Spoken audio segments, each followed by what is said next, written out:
తాకట్లో ఉన్న మీ బంగారాన్ని విడిపించి ఆ రోజు ఆన్లైన్ రేటుకి కొంటాం. Sharma gold company. అత్యంత క్రియాశీలకంగా ఉన్న నైరుతి రుతుపవనాలు వేగంగా భారత భూభాగం వైపు కదులుతున్నాయి. మరో 3 నుంచి 4 రోజుల్లోనే రుతుపవనాలు కేరళ తీరాన్ని తాకే అవకాశం ఉందని భారత వాతావరణ విభాగం అంచనా వేస్తోంది. ప్రస్తుతం ఇవి దక్షిణ అరేబియా సముద్రంలోని మాల్దీవుల వరకు విస్తరించాయని ఐఎండీ స్పష్టం చేస్తోంది.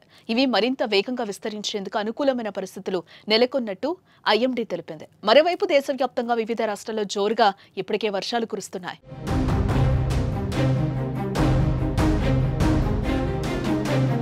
అల్పపీడనం రుతుపవనాల ప్రభావంతో తెలుగు రాష్ట్రాల్లో వర్షాలు కురుస్తున్నాయి.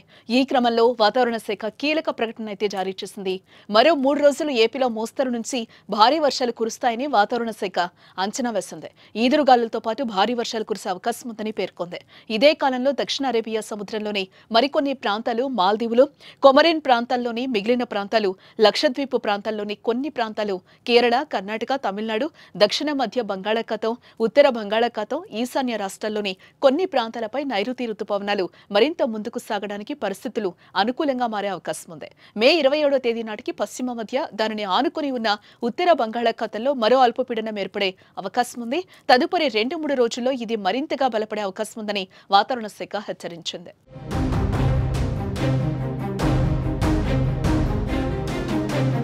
ఇటు మరోపక్క ఉపరితల ఆవర్తనం ద్రోణి కారణంగా ఆంధ్రప్రదేశ్, తెలంగాణ, కర్ణాటక, తమిళనాడు రాష్ట్రాలపై దట్టమైన మేఘాలు ఆవరించి ఉన్నాయి. నిన్న తెలంగాణలోని పలు జిల్లాలతో పాటు హైదరాబాద్ వ్యాప్తంగా భారీ వాన పడింది. అటు ఏపీలోనూ కోస్తాంధ్ర, రాయలసీమ జిల్లాల్లో ఉరుములు, పిడుగులతో కూడిన జల్లులు వర్షం కురిసినట్లుగా తెలుస్తోంది. చాలా చోట్ల గంటకు 40 నుంచి 50 కిలోమీటర్ల వేగంతో ఈదురుగాలులు వీచే అవకాశం ఉన్నట్టు వాతావరణ విభాగం హెచ్చరికలను జారీ చేసింది.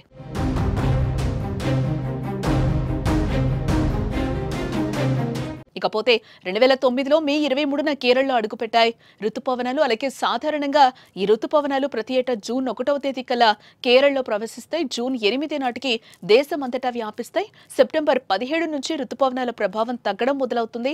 అక్టోబర్ 15 కల్లా పూర్తిగా తగ్గిపోతుంది. అయితే ఈసారి దాదాపు 5 రోజుల ముందుగానే నైరుతి రుతుపవనాలు వస్తూ ఉండటం విశేషం. 2018లో మే 29న, 2019లో జూన్ 8, 2020లో జూన్ 1న, 2021లో జూన్ 3, 2022లో మే 29న, అలాగే 2023లో జూన్ 8, 2024లో మే 30న రుతుపవనాలు కేరళలో అడుగుపెట్టగా 2025లోనూ కాస్త ముందుగానే రుతుపవనాలు రానున్నాయి. ఇదిలా ఉంటే నైరుతి రుతుపవనాల రాక కంటే ముందు దేశంలో పలు ప్రాంతాల్లో వర్షాలు కురుస్తున్నాయి.